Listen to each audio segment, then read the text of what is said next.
Good morning, students.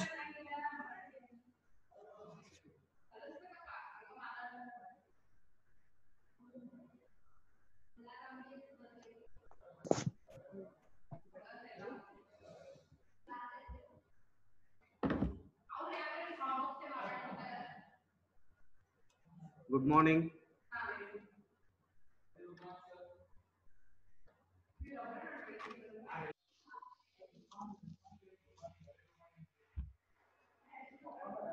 Good morning, sir. Good morning. Okay. Am I audible? Yes, sir. Then screen is visible. Yes, sir. Okay. Let's continue with the next topic. In the last class, we have already completed the protocols. That is data link layer protocols, simple protocol, point-to-point protocol, and wait, stop and wait protocol. All those important protocols we have completed. How we can do the transmission for the error control and error detection. The next important topic is media access control. That is nothing but most of our data will be transmitting over the links. That is nothing but transmission medium. So our transmission medium, we call it as a transmission link also most of the time. So how effectively we can make use of that? What are the different ways are there to transmit data over those media links? So if you want to send any data from one point to another point, then definitely it is going to transmit over any one of the link.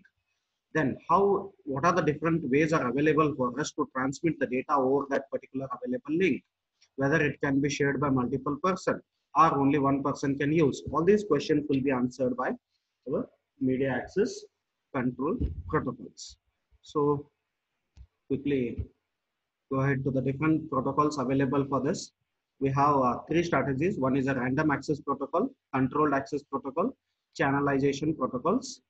Under random access, Aloha, CSMA, CSMA/CD, CSMA/CA, and reservation, polling, token passing, FDMA, TDMA, and CDMA. So for today's class, we'll discuss different types of Aloha protocols, how Aloha will be used to control the transmission of data frames over the transmission link. So that's what the today's topic is.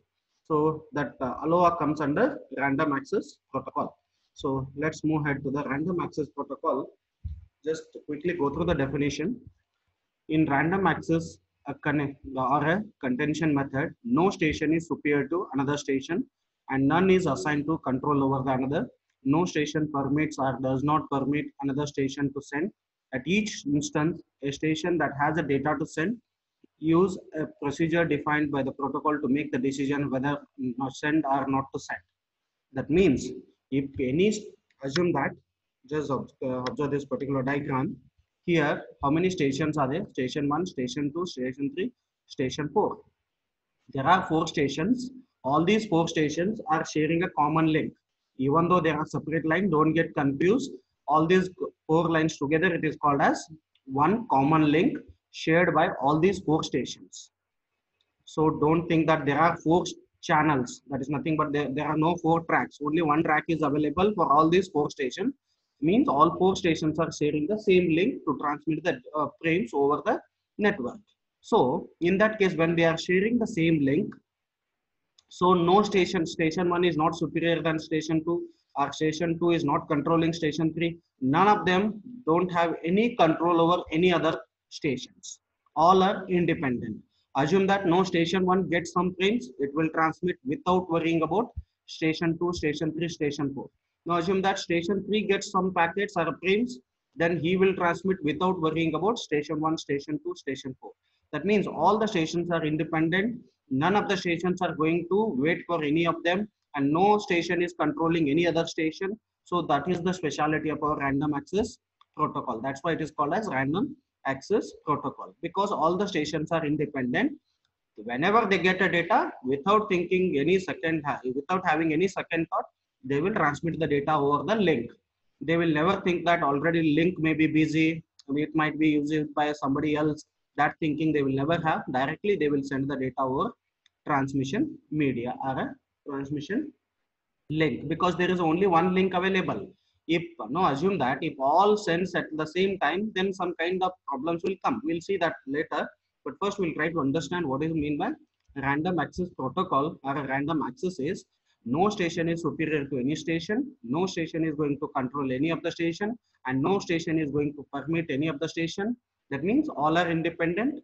All are going to send data without any dependency among each other. So whenever they get a data to their station, immediately they will transfer without waiting for anybody else. So that's the speciality of our random access protocol.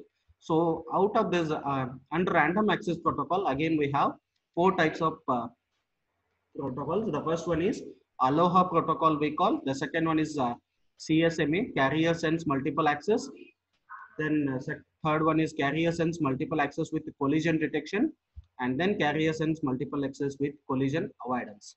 So let's quickly go ahead with the Aloha protocol, how the Aloha protocol will work and how it will transmit the packets. That is what, how it will transmit the frames in case of Aloha network. If you are using Aloha protocol for the link transmission or a data transmission over the link, then what kind of strategy we need to use. So that is the topic of interest today. So Aloha is a protocol which has been developed by University of Hawaii in the year of 1970. It is mainly designed for the wireless applications, but in most of the cases we use it for the shared media also. Shared media is nothing but media will be shared among multiple persons or multiple stations, but it is mainly divided for the wireless applications.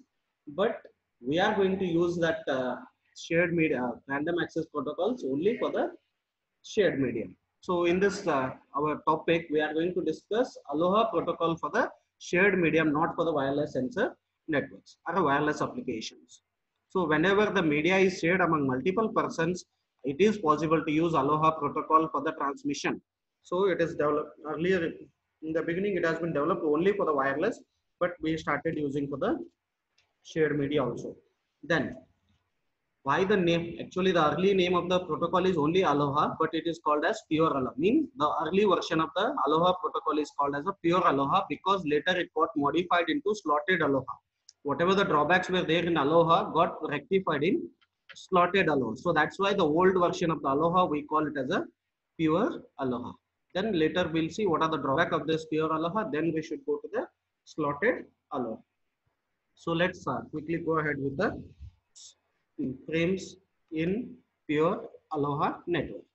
So already I said there are 4 stations here: station 1, station 2, station 3, station 4, and there's all 4 lines together. It is only one link. It is just like your train track. Only one track is available, but 4 trains are waiting. That is nothing but 4 station masters are waiting to release their trains. Whenever they get a passenger, they will release their trains without thinking that any other train might be there on the what is that? The track. Means only one track is available, but multiple persons are allowed to run a train on that. Accident will happen or not, that we have to think in such a way. How to control that? That is our decision. But this protocol allows multiple trains to be run on a single track at the same time also. It is possible, even though the track, because the track is shared among 4 stations. If 4 stations leaves the train at the same time, then what will happen? We all know that.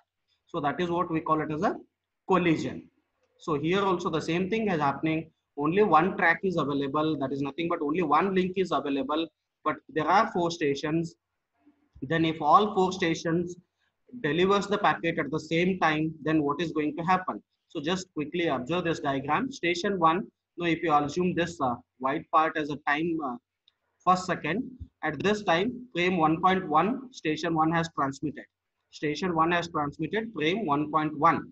This is a 1 frame. But during this time, station 2 has not transmitted any packet. During this time, station 3 has not transmitted any packet, and station 4 has not transmitted any packet. Then definitely there is no collision. This packet means this packet will be keep on moving because there is no collision.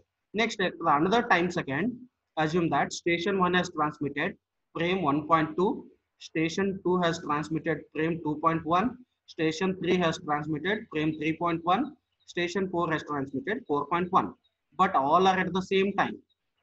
Almost it is at the some difference is there. Frame station 1 started little late, but station 2 started little early. But definitely some part of the that is nothing but some what you can call some part of the frames are going to get collide. Here also station 3 started little early than station 2, but definitely some part are getting collide. And here station 4 started little early than station 3, but still some part is getting collide. Then whenever some part are getting collide, irrespective of some part or whole part, all these packets will be, all these frames will be destroyed, because there has been a collision in the transmission medium, because all were traveling on a same track. So definitely there is a collision, then all these packets will be dropped, or frames will be collided and they will be dropped. So that is the drawback of this particular Aloha protocol, when all the four stations transmit the frames at the same amount of time. It is not exactly at the same amount of time, even though some part of the frame of the station 1 gets clash with the some part of the station 2. Station 2 some part is getting clash with the station 3, and some part of station 3 is getting clash with the some part of the station 4. But still entire frames will get clash, the entire frames will get discard. So that is a major drawback.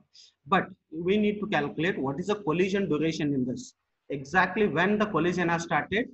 When, because the first who has started out of these four, who has started early compared to all these four, definitely station 3 has started little early. So when he had started, there was no collision.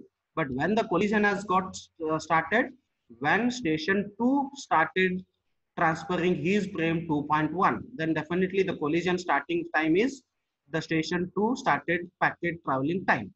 Then when it is going to end, when the station 1 frame 1.1 is going to pass out of this, so that is the end where we are coming out of the collision. That is nothing but frame 4.1. When it completes the transmission, then definitely collision will be removed. So definitely some part of the frame 1.2 will not have any collision, definitely. But the problem is, even though if some part get defect, then the entire frames will get collided, then it will be discarded.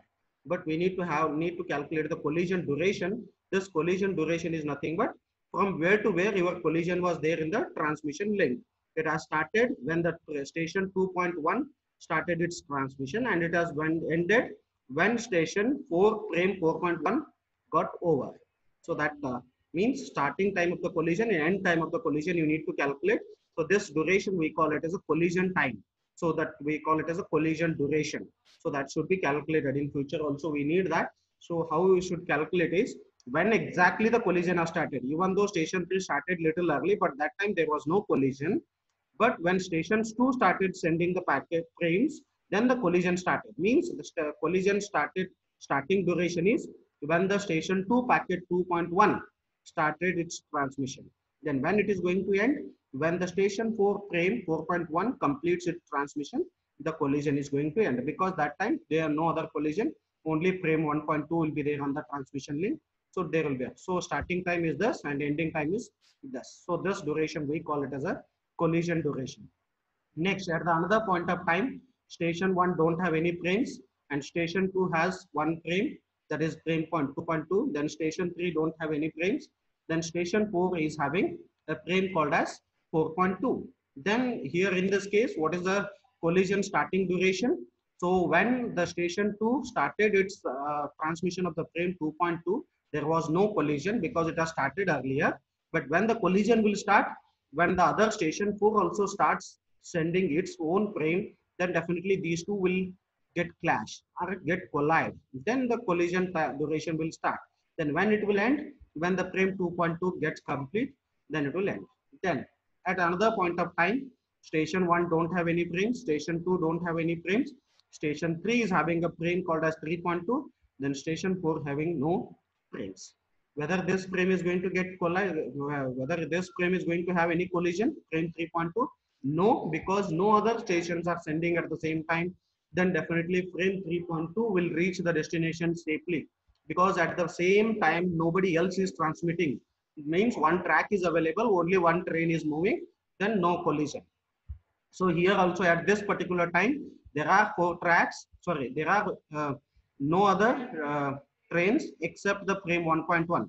So out of this all frames, only frame 1.1 and frame 3.2 will successfully reach the destination.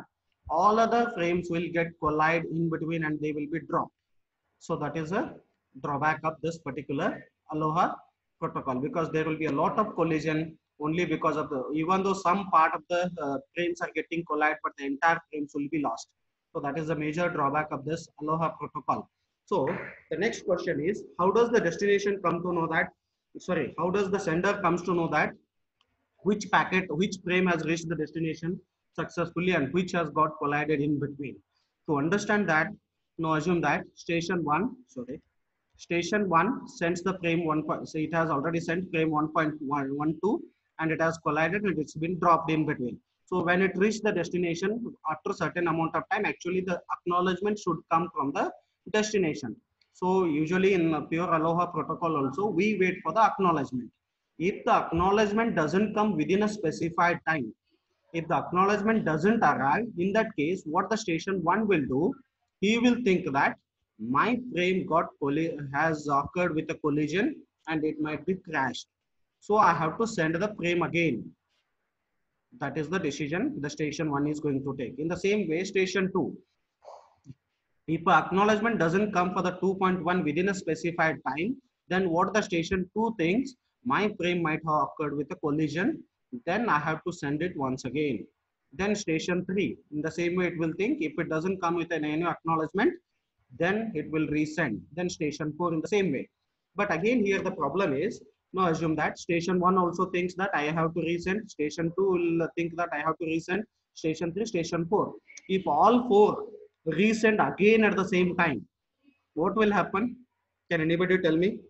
Because they understood that I have not received the acknowledgement, then we have to resend. That decision they came to know.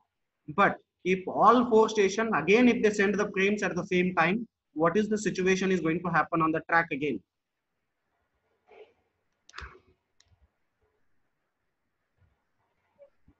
Collision.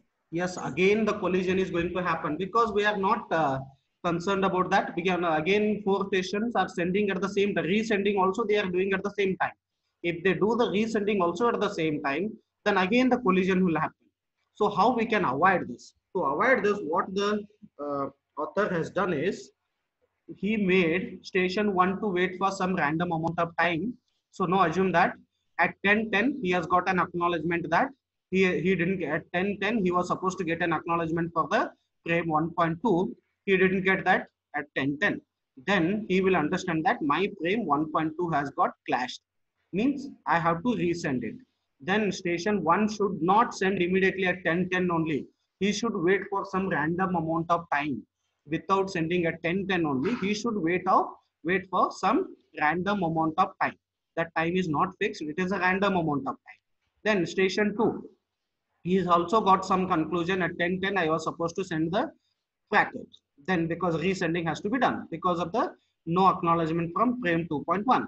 But even station 2 will not send at the 10:10. He will also wait for the random amount of time. Then station 3 also will wait for the random amount of time. Then station 4 will also wait for the random amount of time. So this time we call it as a backup time. So what is the solution we are going to get if they wait for the random amount of time? Random amount is nothing but it is randomly going to get generated. So station 1 may wait for 5 seconds and then get transmit. That is nothing but at 10:15 station 1 may transmit, and then 10:12 he may transmit, at 10:13 he may transmit, at 10:15 he may transmit. There is a possibility that random number may be same. In that case again the collision will happen. But at least the possibility of probability of getting the collision will be reduced, because when you are generating the random numbers, definitely there will be a chance of no same numbers generation. That waiting time may not be same for all the stations. Waiting time will be different for all, because it is randomly going to get generated. When they have a different random numbers, then different waiting time they will be going to have. When they have a different waiting time, then definitely the probability of getting the collision when they transmit the data over the link will be reduced compared to the pure Aloha protocol, whatever the previous strategy we have studied. Is it so? Whether we are going to able to reduce that?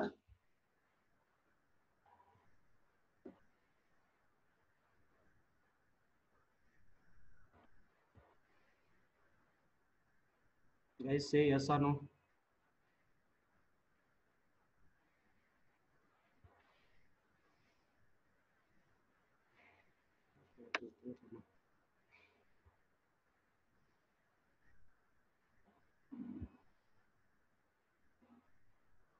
Students,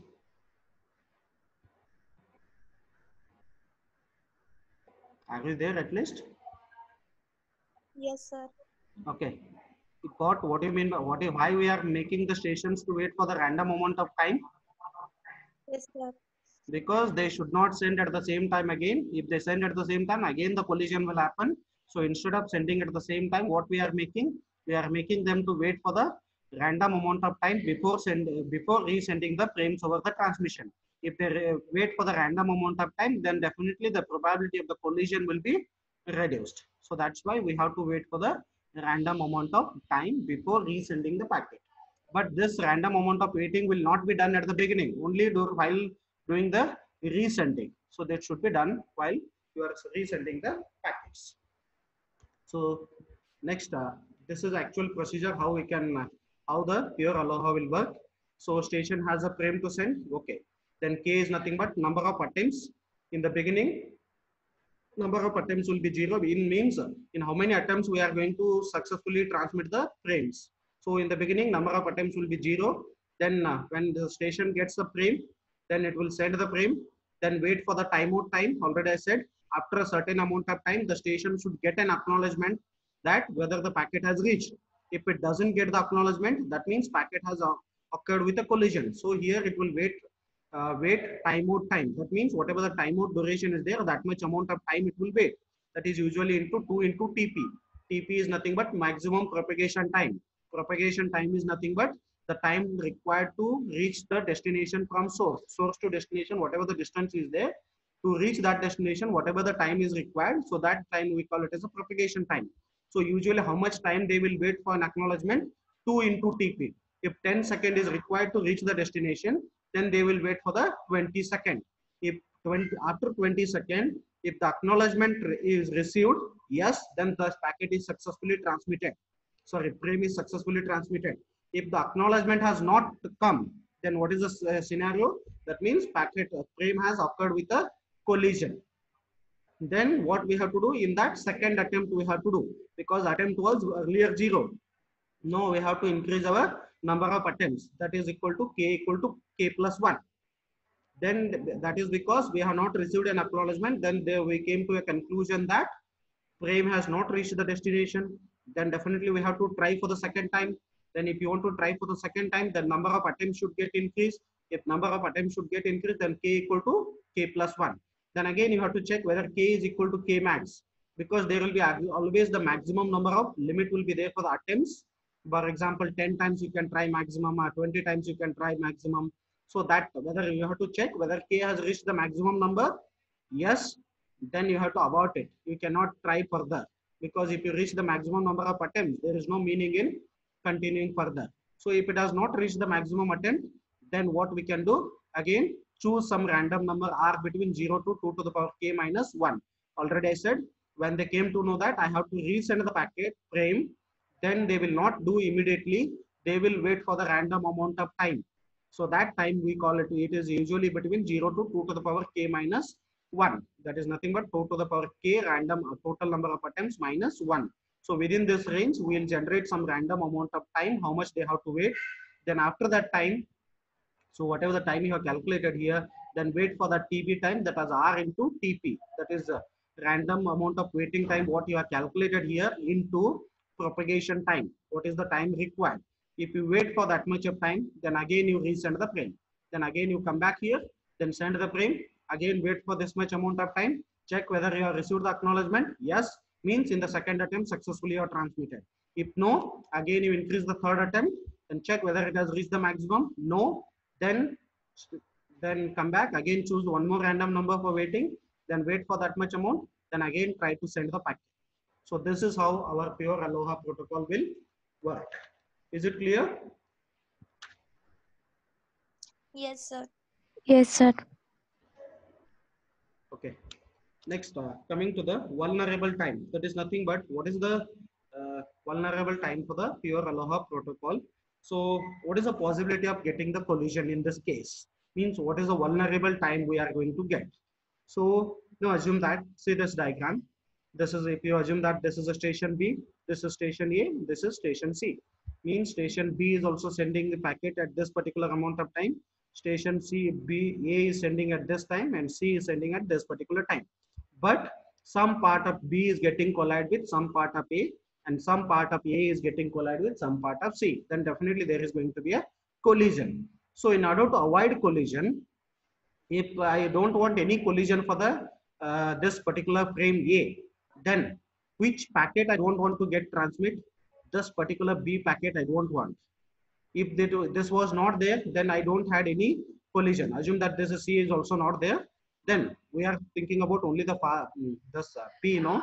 So if I don't want A and B to get collide, then which packet I should avoid, or which frame I should avoid?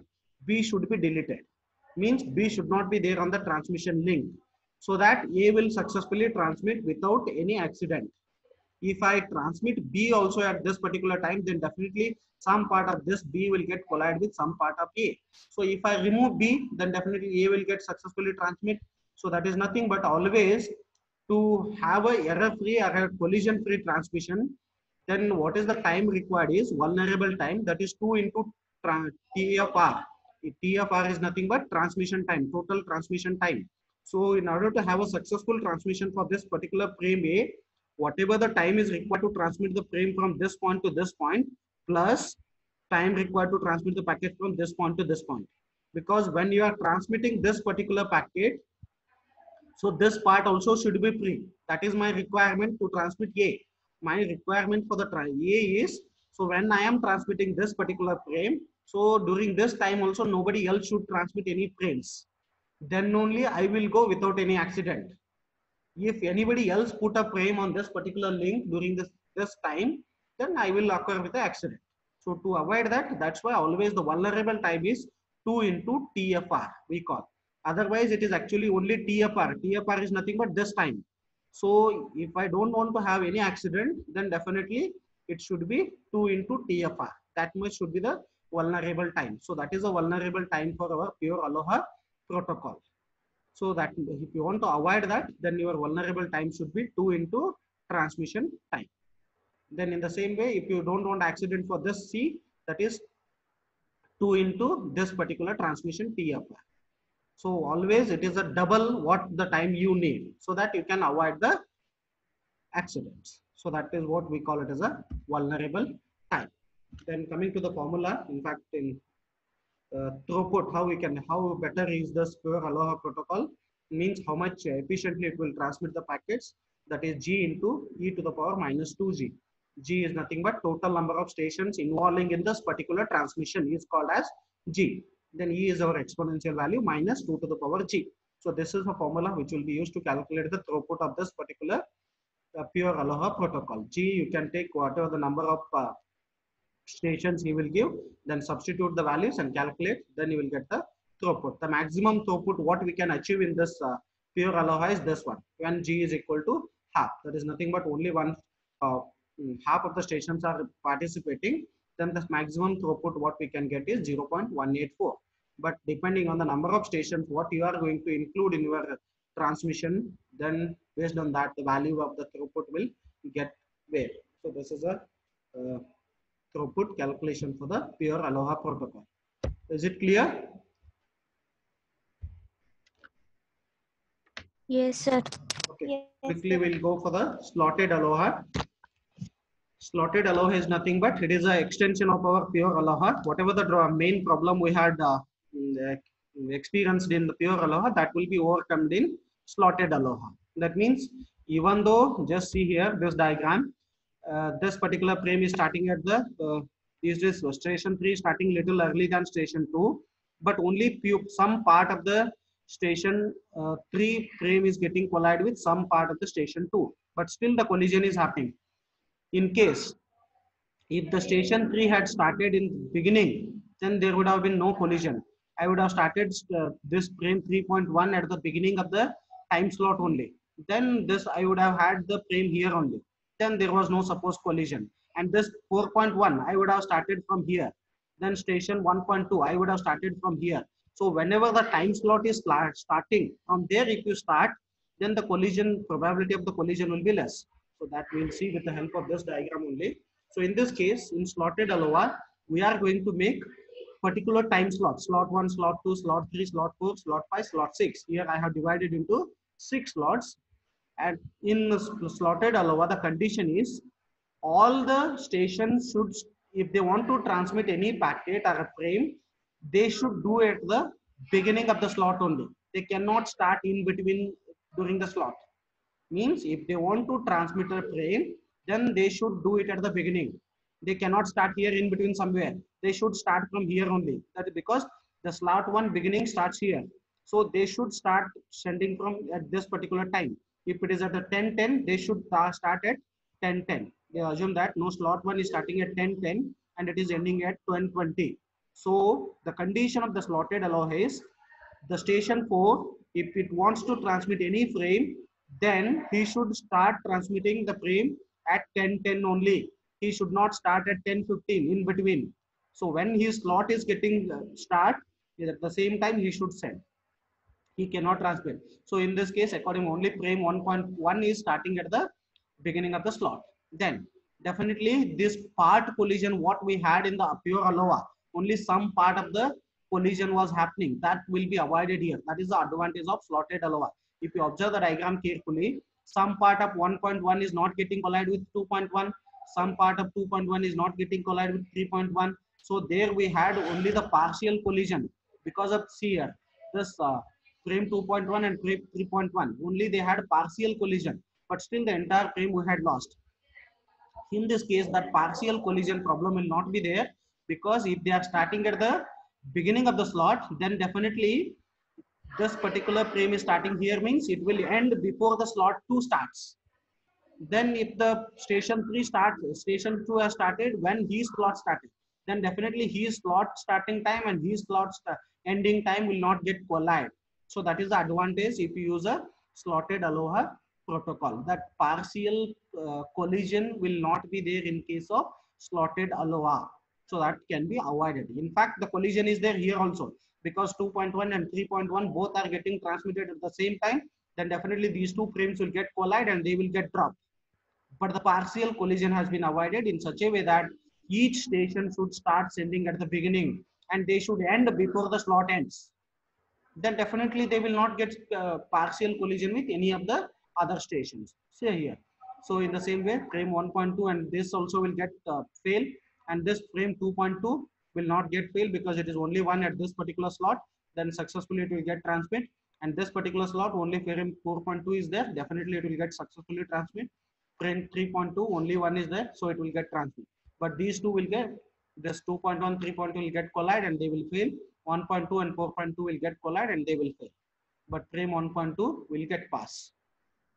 The advantage here is that partial collision can be avoided. So that is the advantage using a slotted ALOA. But the condition here you need to have is always any station should start transmitting the frames if they want at the beginning of the slot only, not in between. Because here in the pure ALOA, we had allowed them to transmit even though at the middle also.